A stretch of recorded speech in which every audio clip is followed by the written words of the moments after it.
Oke. Nah, definisi MQTT ya. MQTT ini saya ngambil langsung dari website resmi MQTT ya, yaitu dari mqtt.org ya. Jadi kita coba terjemahkan bareng-bareng aja ya. Takutnya saya nggak terjemahin, takutnya nanti kalau diterjemahin jadi salah maknanya gitu. Kita coba terjemahin bareng-bareng aja. Jadi MQTT ini adalah sebuah ya OSIS standar messaging protocol untuk ya standar ya protokol untuk ngirim pesan gitu ya istilahnya yang digunakan untuk Internet of Things. Jadi memang dibikin untuk IoT gitu ya, si MQTT ini. Dan didesain itu extreme lightweight publish subscribe messaging term. Jadi bener-bener ringan gitu ya istilahnya. Dia bener-bener ringan. Extremely lightweight, bener-bener ringan. Untuk publish, ya publish ini ngirim ya. Dan juga subscribe, nerima pesan gitu ya. Dan ini sangat ideal untuk mengkoneksikan gitu ya device yang di remote dengan small code footprint dan minimal network bandwidth. Jadi ukurannya ringan, sangat ringan sekali, dan penggunaan bandwidthnya itu minimal gitu ya. Dibandingkan dengan protokol lain kayak contoh mungkin teman-teman bisa pakai HTTP kan ya? Biasa pakai HTTP. HTTP itu berat banget ya. HTTP berat banget. Nah, kalau MQTT ini extremely lightweight gitu ya. Memang sangat-sangat ringan seperti itu. Nah, di sini yang harus teman-teman garis bawahi gitu ya. MQTT ini adalah OASIS standar ya. OASIS standar. Mungkin rekan-rekan pernah dengar eh, ada yang mengatakan bahwa MQTT ini adalah standar ISO gitu ya. Nah, sebetulnya itu tidak salah ya, tidak salah, cuman mungkin kurang tepat aja gitu ya. Ada yang mengatakan MQTT adalah standar ISO gitu ya. ISO kan cukup terkenal namanya ya. Misalkan saya juga cukup sering ketemu ada yang bikin kegiatan, biasanya promosinya menggunakan gimmick standar ISO gitu ya. Nah, itu tidak salah, cuman kurang tepat. Karena di sumbernya sendiri MQTT ini adalah standarnya OASIS gitu ya. Nah, jadi ini cukup penting apalagi teman-teman di sini mahasiswa ya. Mahasiswa kan suka ngambil-ngambil apa tuh? Suka ngambil-ngambil citasi gitu ya. Jadi kalau mau ngambil citasi ya langsung dari website resminya dan di website resminya mengatakan MQTT ini adalah standar OASIS ya, bukan standar ISO gitu seperti itu. Tapi tidak salah juga ya kalau ada yang mengatakan standar ISO tidak salah juga gitu ya. Karena kita bisa lihat dari sejarahnya. Nah, kita bisa lihat dari sejarahnya MQTT pertama kali ditemukan tahun 199. Kemungkinan besar teman-teman yang baru masuk belum ini ya, belum apa istilahnya, belum lahir gitu ya di tahun ini ya. Nah, kemudian baru muncul versi 3,1 gitu ya. Kemudian ada versi HypeMQ-nya. Nah, Oasis standar itu di 2014 ya, 3,1. Nah, kemudian mungkin ISO standar tuh munculnya di sini nih. MQTT ISO standar. Masih tetap sama versi 3.1.1 tapi sudah direkomendasikan oleh ISO gitu ya, si standarnya itu. Nah, tapi kalau kita lanjutkan ke MQTT versi terbaru itu kan MQTT 5 ya, walaupun mungkin kita masih menggunakan versi yang lama ya. Tapi kalau yang terbaru itu MQTT 5 2019. Nah, itu standarnya dari Oasis gitu ya. Dan yang paling berperan sebetulnya HypeMQ ya, walaupun sekarang banyak broker kayak Mosquito gitu ya.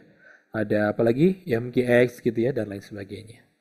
Tapi kalau kita lihat dari website resminya ya HypeMQ. Ini perkembangan MQTT ya protokolnya. Dan ya harusnya sampai sekarang standarnya standar Oasis gitu ya, seperti itu.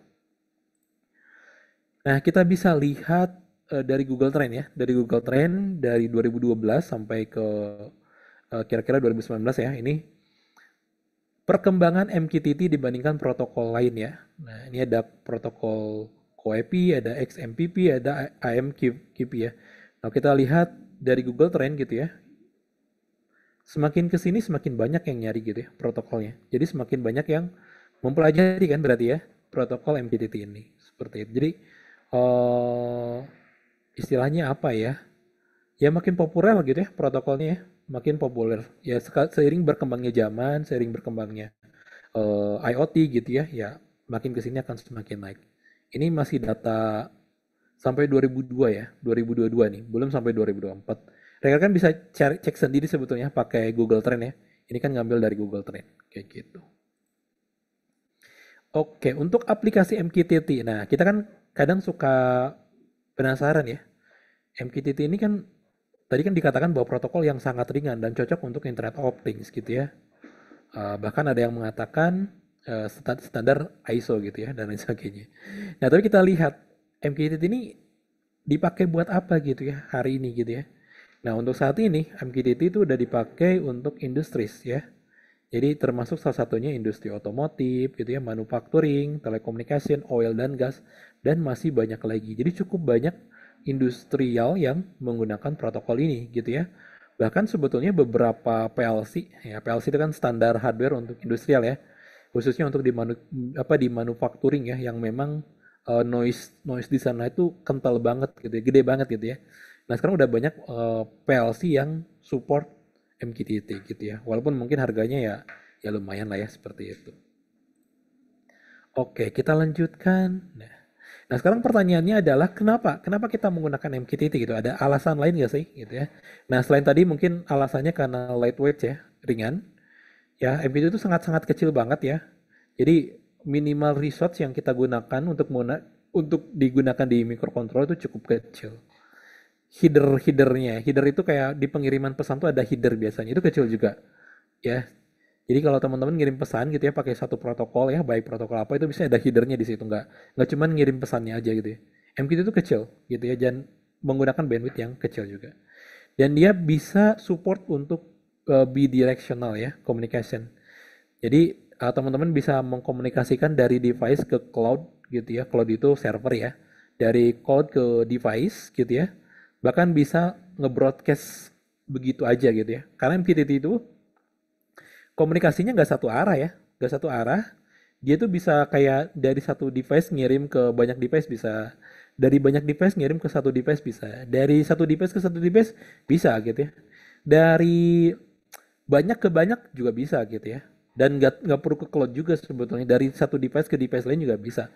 Misalkan kita punya dua microcontroller gitu ya, ESP32 dan ESP8266. Nah, mau kirim data jarak jauh bisa gitu ya, dari ESP ke ESP bisa juga. Tidak melulu dari ESP ke website kan, tidak melulu seperti itu. Kemudian dia itu scale to million, bisa digedein gitu ya, bisa digedein. Jadi bahkan dia bisa connect ke million tuh jutaan ya, ke jutaan device gitu. Jadi memungkinkan untuk mengkonekkan ke jutaan device bahkan gitu ya. Kemudian dia reliable ya. Reliable itu apa ya? Jadi pengiriman pesannya itu bisa diandalkan lah istilahnya gitu ya. Bahkan MQTT itu punya tiga quality of service gitu yang bisa kita uh, setting gitu ya. Nanti mungkin untuk quality of service akan ada pembahasan berikutnya ya. Pokoknya kita bisa ngatur mau sebagus apa sih pengiriman pesannya gitu ya. Nah itu di MQTT tersedia. Dia support untuk unreliable networks ya. Jadi untuk koneksi-koneksi yang nggak bisa kejangkau gitu ya, untuk seluler gitu ya, yang mungkin di satu daerah nggak dapat 4G misalkan gitu ya, dapatnya cuman GVRS, nah ya nggak apa-apa, MQTT bisa, itu nggak masalah ya, MQTT support kayak gitu. Kemudian juga dia tersedia security, keamanan ya, jadi teman-teman bisa dengan mudah mengenkripsi pesan menggunakan TLS gitu ya. Jadi bisa pakai TLS saja, dan dia punya autentikasi juga yang modern ya. Jadi teman-teman bisa masukin username, password ya, dan lain sebagainya. Bisa menggunakan istilahnya apa ya, authentication dan juga bisa menggunakan authorization gitu ya, seperti itu. Dan sebenarnya saya sudah pernah bikin workshop juga yang gratis di kelas robot, ya di kelas robot ya kalau nggak salah ya, mengenai keamanan untuk MQTT ini gitu ya. Rekan-rekan mungkin bisa lihat atau bisa masuk grup aja gitu ya, kayak gitu. Oke, nah arsitekturnya sekarang seperti apa kira-kira ya? Kira-kira kayak gimana gitu ya arsitektur dari MQTT ini? Nah sebetulnya simpel aja ya. Ini kita perlu MQTT broker ya teman-teman. Namanya MQTT broker. MQTT broker ini adalah sebagai penengah gitu ya di antara klien.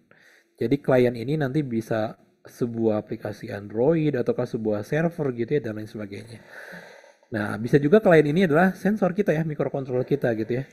Nah, dia menerapkan sistem publish dan subscribe ya, di mana publish dan subscribe-nya ini melalui topik gitu ya. Jadi kalau rekan-rekan pengen, misalkan ini ada HP ya, ada aplikasi lah ya, misalkan sebuah aplikasi semisal dia pengen menerima data dari sensor, nah si aplikasi ini di dalamnya ya tentu harus ada protokolnya ya. Jadi kita kita pasang di aplikasinya gitu ya. Dipasang protokol MQTT, kemudian dia wajib subscribe ke topik gitu ya. Sebagai contoh di sini dia pengen nerima temperatur, berarti dia wajib subscribe ke topik temperatur gitu ya, seperti itu.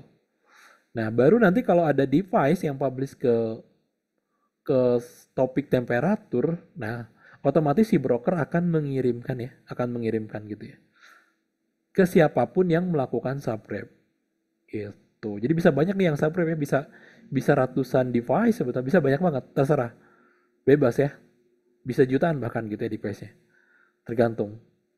Yang publish juga bisa banyak gitu ya, kayak gitu ya. Tapi pada dasarnya kalau misalkan satu device pengen nerima data itu harus subscribe dulu ke topik tertentu. Nah, nanti yang publish juga topiknya tuh harus sama gitu ya. Topiknya dia harus sama. Kayak gitu. Seperti itu ya kira-kira.